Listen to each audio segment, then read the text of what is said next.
I'm going to show you how you can update DNS forwarders on a Windows DNS server. So to start, I'm on the server that I want to update the forwarders for, and I'm going to open up the DNS management console, and then on the left hand side, I can right click the DNS server, go to properties, and then under forwarders, we can see our existing DNS forwarders. These are the forwarders that DNS query is sent to if there isn't a corresponding forward lookup zone that matches the query.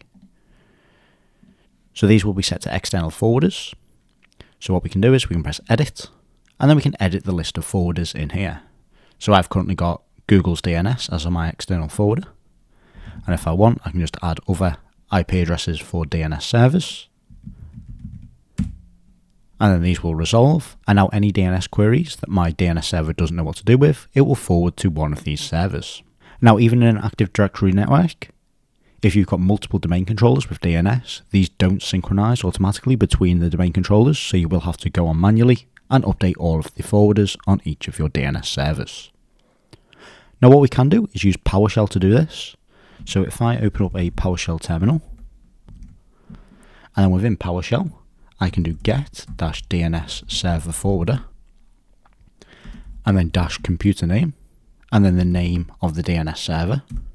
And this will return the list of DNS forwarders that this server has. Now we can do this for remote servers, so we just type in any of the host names, and this will tell us which forwarders this DNS server is using.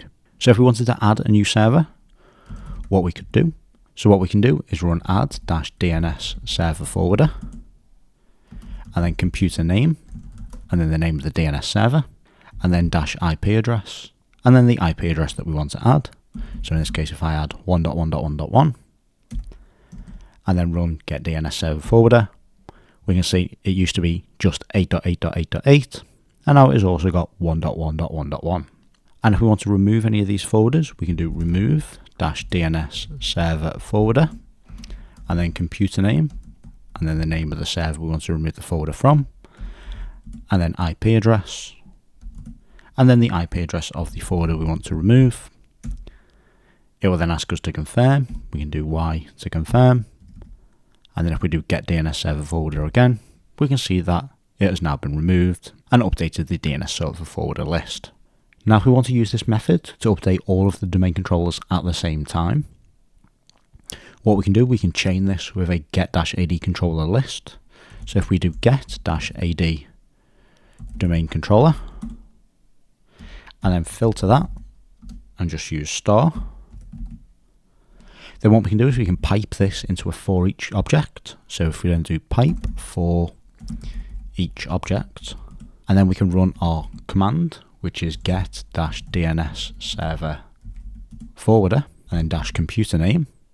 Now instead of typing a computer name, we can use the variable that we get from running the get-AD domain controller command. So if I do $_.name, and then close my bracket, what this will do is, this will loop through all of the domain controllers that get returned, and then it will run the get DNS server forwarder against the computer name in the variable.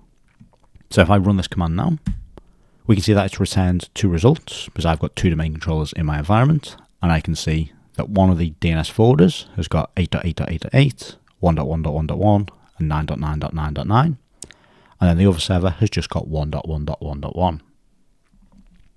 So we can modify this command slightly if we want to update all of the DNS server forwarders at once. So instead of running get-DNS server forwarder, we can run a set, and then against the computer names, and if I just do IP address, and then do 1.0.0.1, what this will do is this will set a new DNS forwarder on all of the domain controllers. So if I now query it to get the DNS server forwarder, we can see that they are both using 1.0.0.1.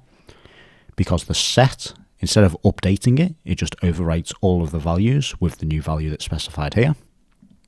And then if we want to add more, we can run the same command, but instead of set, we can do add DNS server forwarder, and then whatever IP address we want to add, 1.1.1.